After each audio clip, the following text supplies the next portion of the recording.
Peace and blessings, everybody. Dr. Copeland in your ear once again on this social media mess. I here sunbathing, family, and breathing and enjoying the fresh air. And I was just thinking, family, I'm like, you know what? I didn't give y'all part two from this book about for medicines by Scott Whitaker, when he was talking about barbers being the first surgeons here in this particular society, you know what I mean? Dealing with the Englishman and different things of that nature. And but before, and I was sitting here thinking, I said, they the first, barbers was the first surgeons for real? I don't think so, family. Yeah, right here. We have Imhotep. He was considered the father of medicine for real, for real. I got this from the barber, you know what I'm saying, Kwesi. If you haven't seen this book, it's right here. But anyway, we got Imhotep, who was actually the father of medicines. But they tell us in society that I'm sorry, not Hippocrates, Hippocrates, yeah, that he was considered the father of medicine of the Greeks and the Romans. But he came around 300 BC.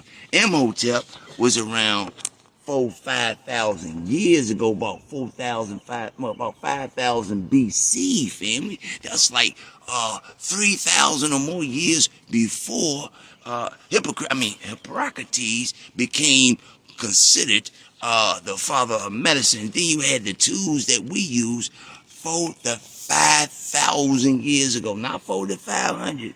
45,000. It was written on walls and everything. Can y'all see that? Some of the tools and medical devices that we had back then, okay? Thousands of years ago. So let's get down to Scott Whitaker. I guess he did his research, and let's see what they said about barbers being the first surgeon. But is that true? Anyway, let's continue.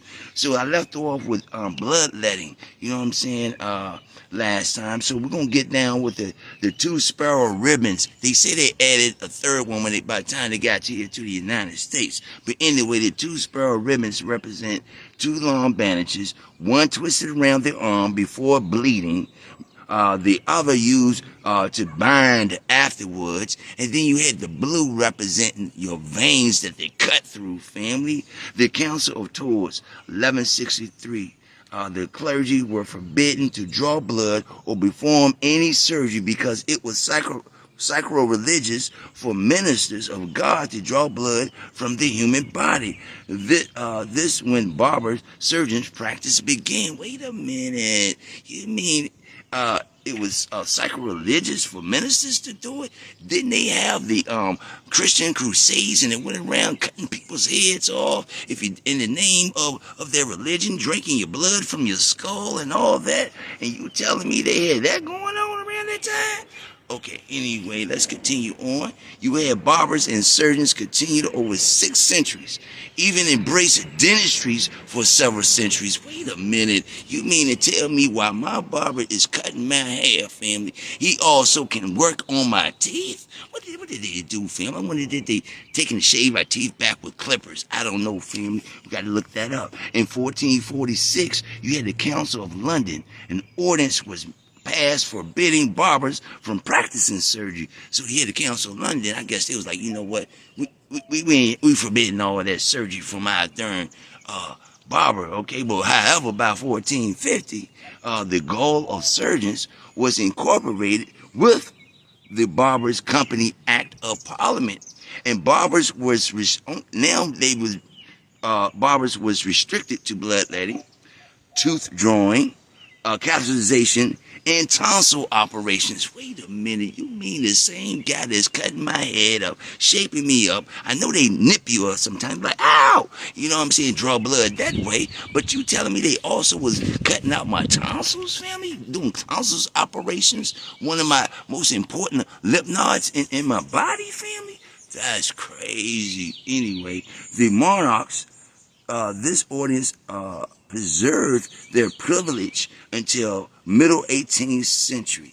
Okay, so they still gave them their privilege up until the 18th century of being your barber and your surgeon, family. Respected as a practitioner of health and one of the most important institutions in society. That's deep, family. So there you have it, family.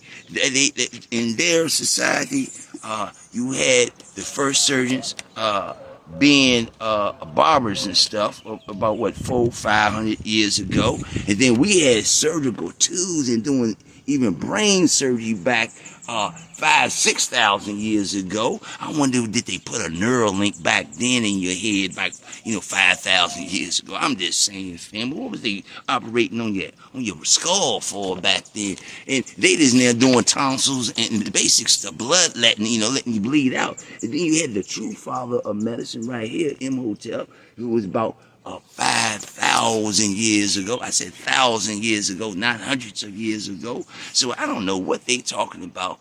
That those are the first surgeons. But anyway, we just got to say what it was and is, or whatever the case may be. Maybe that's why they trying to take out our history in schools, family. They don't want us to know the truth. You know what I mean? That's why you got to get you some books. I told you all about Googling stuff.